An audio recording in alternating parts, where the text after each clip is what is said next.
Hello friends, today topic is 6 months funny finance story. Ramesh versus his wallet. Ramesh realization moment. Meet Ramesh, the man who thinks budget means remaining balance after biryani. Last month, his bank balance showed only 52 rupees, not 5200, just 52. That's when he decided enough time to take charge of finances. ನಮ್ಮ ರಮೇಶ ಅನ್ನೋ ಹುಡುಗ budget ಅಂದರೆ ಬಿರಿಯಾನಿ ತಿಂದ ನಂತರ ಉಳಿದ balance ಬಗ್ಗೆ ಅಂತ ಹೇಳ್ತಾ Ramesh started waiting all expenses tea and 20 rupees snacks 499 OTT. After a week, he realized he spent 1200 just on tea. He said, "Bro, I am not drinking tea.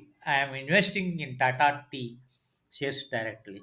ಮೊದಲು ತಿಂಗಳು ರಮೇಶ್ ಎಲ್ಲ ಖರ್ಚು ಬರೆಯುವುದು ಶುರು ಮಾಡಿದ. ಟೀಗೆ, ಬಿಸಿಬೇಳೆ, ಒ ಟಿ ಟಿಗೆ, ಹೀಗೆ ವಾರದ ಕೊನೆಯಲ್ಲಿ ನೋಡಿದರೆ ಅವನಿಗೂ 1200 ಟೀಗೆ ಹೋಯಿತು. ಅವನು ಹೇಳ್ದ ನಾನು ಟೀ ಬಿಟ್ಟೆ ಅಂತ. ನೆಕ್ಸ್ಟ್ ಮಂತ್ ಬಜೆಟ್ ಲೈಕ್ ಬಗ್ಗೆ ಬಾಸ್ ಥರ ವ್ಯವಹಾರ ಮಾಡ್ದ. Ramesh made A budget. 50% ನೀಡ್ಗೆ ಇಟ್ಟ, 30% ವಾಂಟ್ಸ್ ಕೊಟ್ಟ, 20% ಸೇವಿಂಗ್ಸ್ ಕೊಟ್ಟ. Then his friend said, "Let's go Goa, bro." Ramesh looked at his budget, replied, "Go, Goa? My budget says go home." Ramesh budget ಮಾಡಿದ್ದ 50%, 30%, 20%. ಗೋವಾ ಅಲ್ಲ ಮಚ, ಗೋ ಹೋಮ್. ಥರ್ಡ್ ಮಂತ್ನ್ಯಾಗ Ramesh had one credit card. He swiped it like a sword everywhere. Then Ema started calling him more often than his girlfriend. He finally said, "No more EMI, only EMI way." ಅವಂಗ ಗೆಳತಿ ಕರೆಯೋದಕ್ಕಿಂತ ಹೆಚ್ಚಾಗಿತ್ತು. ಅವನು ಹೇಳ್ದ ಇನ್ನು ಮುಂದೆ E M I ಬೇಡ ಅಂತ, ಹಣ ಮತ್ತು ಶಾಂತಿ ಬೇಕು ಅಂತೇಳಿ. That means it this lesson it means every month irritation, pay it off first. Next month, fourth month, Ramesh started saving.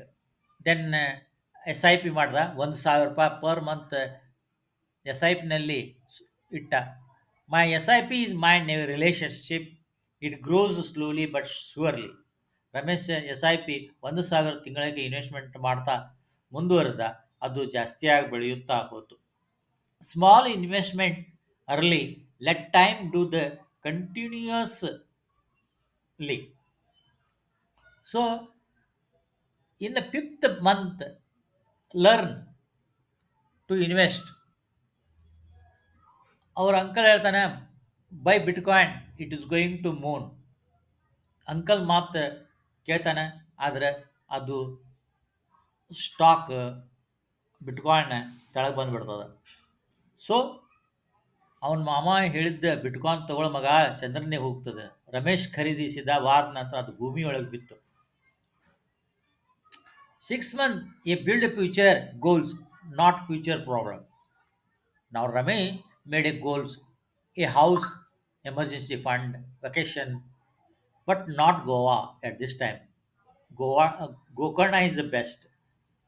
ಅವನ ಕಲಿತ ಹಣ ಅಂದರೆ ಶೋ ಆಫ್ ಅಲ್ಲ, ಶಾಂತಿ. Small consistence steps can make even profits. So, sixth month, he decided build future goals, not future problem. Now, Ramesh made goals a house, emergency fund, and vacation, but not Goa at this time. Gokarna, but budget friendly version. He realized money is not about showing off, it is about sleeping peacefully. ನನ್ನ video ನಿಮ್ಗೆ like ಆಗಿದ್ದಲ್ಲಿ like ಮಾಡಿರಿ, share ಮಾಡಿರಿ ಮತ್ತು subscribe ಮಾಡಿರಿ.